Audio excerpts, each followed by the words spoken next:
Hey there, guys. In this video, I'm going to be talking about search engine optimization, and more specifically, I'm going to be talking about images. Okay. There's a lot to optimize and a lot to know when it comes to images in relation to search engine optimization. And this is an area where a lot of people get it wrong. And given that content is king, it's important to get this piece of content right as the most fundamental and basic of them all. So let's get started. First of all, there's a few things that you need to know when it comes to using images at all, just the very foundational basics. The number one thing that people make a mistake of is they use stock images. They go to Google, they do a search, or they go to, a website, they just do a search and they just grab some stock images without doing any modifications to them, without applying any filters to them, without doing anything to change the image. Okay, the image is just taken verbatim from point A, dumped at point B, put up on their website, and they use it. Well, this has a whole bunch of things that can, give you problems. Number one, if the spiders that read that thing look, because the search engine, it's constantly reading. The way that thing works is it has spiders. They're basically just software programs that run on servers, and they scan websites. And they have image detection. You can go and take an image and put it up on the web, and you can find clones of it. Well, if it finds you're using images that are like all over the internet because you use stock imagery, it's not going to really help you too much in terms of optimization for your site. And in the case that you stole the images, which a lot of people do, they go to, Google or Bing and wherever, and they just grab images that are there. This can actually cause you some pretty serious problems, because if those images are, Getty images or Shutterstock images, or they're owned by somebody, they're someone else's property, and you're using them in an unlicensed manner, they can file a claim, and you're going to have to take the images down. And if you don't, you can face a lawsuit. You need to face a lawsuit anyway, but usually, broadly speaking, they sue people who refuse to take stuff down, not people who, comply right away. Any case, not a good idea to go and, grab images and just stick them up there. So where do you get images? What do you do about this? Well, you can go to a lot of sources that have stock photography, and you can modify that photography. You can change it. You can, go and you can have modifications done. You can hire somebody on Fiverr. There's lots and lots of ways, but that's out of the context of this video. I just wanted to get across the point that you don't steal images and don't use somebody else's images, and, try to avoid using just stock images. The other thing here is that, you're going to want to optimize your images for better results. And that's primarily what I'm going to be talking about here. Stick to JPEGs, stick to PNGs, don't get sidetracked. Don't go getting yourself some, oddball format. GIFs are they're limited anyway. I don't like to use them.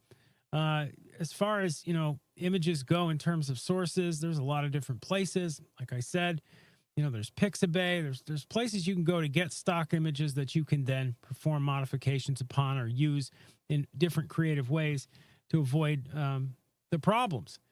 Anyhow, image optimization is really what I'm talking about here. And optimization of imagery for a website use, there's a lot that can be gone very into detail on this subject. And I am not image optimization expert. I'm really not the biggest expert out there. I'm not the biggest SEO expert either, but I wanted to do this vid just to cover some of the stuff that I do when I'm working on a website and I'm putting images up there, and I want to make sure that, everything is appropriate, everything is copacetic with that image. Number one, I pay attention to the file format. I'm only going to work with PNGs or JPEGs. That's it. That's the only two file formats I work with when it comes to the web. Now, there are situations where an SVG file can be used, and I don't really get into that very much. That's incredibly rare. It's almost always JPEGs or PNGs. I always optimize for the file's size. Some people make huge mistakes with this. Basically, it's incredibly easy to understand. Bigger the image is and the higher quality it is, the bigger the file size is. It's pretty much that simple. If you have a DSLR camera and you snap a photo and you do it on high settings and you take it off and you look at the size of that image, it'll be like, 20, 30, 40 megs, even bigger, right? It'll be huge in some cases, right? Depending on how many megapixels it is. It's wholly unsuited for uploading and putting into a website. It has to be scaled down, right?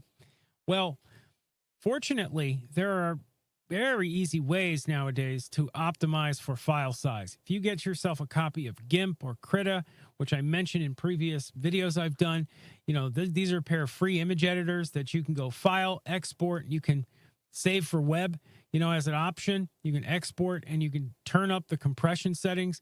Then you can, if you bring the image down to a reasonable size, and you save at decent compression settings, this will not be a problem for you. File size, okay? You have to scale them to the right size. You have to make sure the quality settings are decent. You go really low in quality, right? You go down to like 50% on a JPEG, they start getting blurry and they just look crappy. You want to stay, reasonably high, like say 70% or so. Usually that's around there, depending on the use, of course. And, scale down to a reasonable file size. Reasonable is going to vary, right? Depending upon if you're talking about an image that's tiny on a web page or something that's massive. What you want to avoid is in-page scaling. I see people do this all the time where they dump a massive image into like a WYSIWYG editor. Then they just grab the corner of it and scale it down and leave it there. They don't actually scale the image down. It just looks small on the screen. That does not bring down the file size. That is not appropriate. That will, that's just stupid. The next thing is the file's name. This is something that's really important. If you have a website and that website has a page, right? Say the page is called, outdoor tools, right? .html or whatever, okay? Because you should be naming your pages relevantly as well, right? The page's URL is yourwebsite.com/outdoor-tools.html, just as an example. And you put an image up there, and the first image is, the first tool on the page. Well, what you usually want to do when you name the file is name it something that's relevant.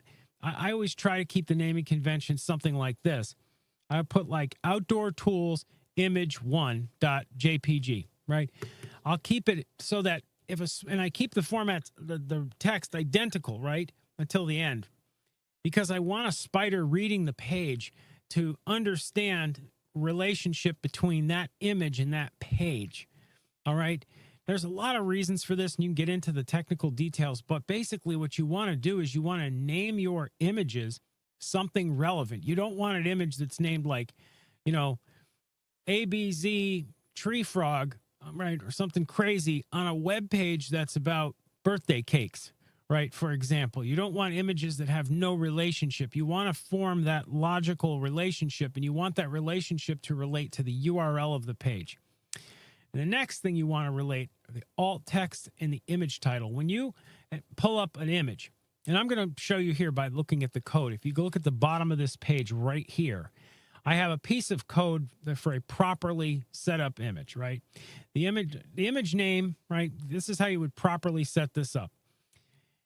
And you're going to see this in different ways, depending on what site, editor you're working in, etc. You're going to see like the image's name, image-name.jpg, right?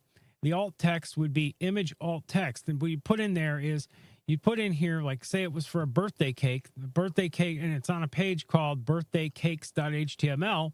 You would put in here, birthday cake, birthday-cake-1.jpg.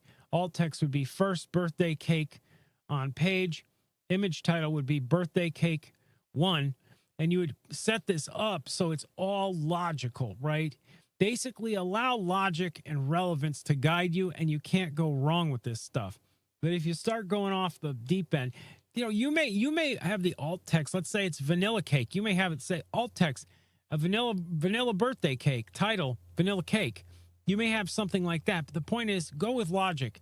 Don't have a bunch of crazy numbers and letters, and don't just smash the keyboard in here, because what all this adds up to is it's helping a spider to read the page, which ultimately is helping the page to get ranked. Content is king, and that's what I firmly believe, because relevance is king. Search engines are relevance engines, but you still have to help spiders and help the search engine to be able to read your page and to make sense of it. So make sure that you go ahead and you do this stuff. You give it a name that's logical, alt text, and titles that are logical, and that they all fit together. Another thing that you really want to do is have an image caption. Image captions can be used a lot of different places. Depending upon your editor, it's just really simple to input them. Like if you're using WordPress, literally when you look at an image, it's going to say image caption and you're going to be able to type in there. Same thing with our editor, same thing with many different CMS systems. It's incredibly easy to add them. And adding an image tag, right? Just having alt text. Alt text will often display, somebody mouses over and they leave their mouse there. It'll oftentimes pop up, but really alt text is designed for assistive technologies for people who, are reading the website and they're not, they're visually impaired, for example, and, they're using a special browser plugin or a special browser to be able to, go and navigate the web. But you can have explicit image captions. And the last thing is an image sitemap.xml file. This is basically a map of all the images on your website, and you upload this and you just put it into your root folder, right? The same place that your robots.txt and your sitemap.xml file go. And this will allow the search engines to be able to read the website and see it in terms of images. So it's just another way to optimize. Anyhow, that's going to conclude this video. I just wanted to cover this topic in the raw basics. And leave your comments below. I'd love to hear what you guys do to optimize your sites. If you like this video and you want to see more like it, go ahead and click that button there, subscribe to the channel, like this video, and click the bell so you get notifications when we leave a new one.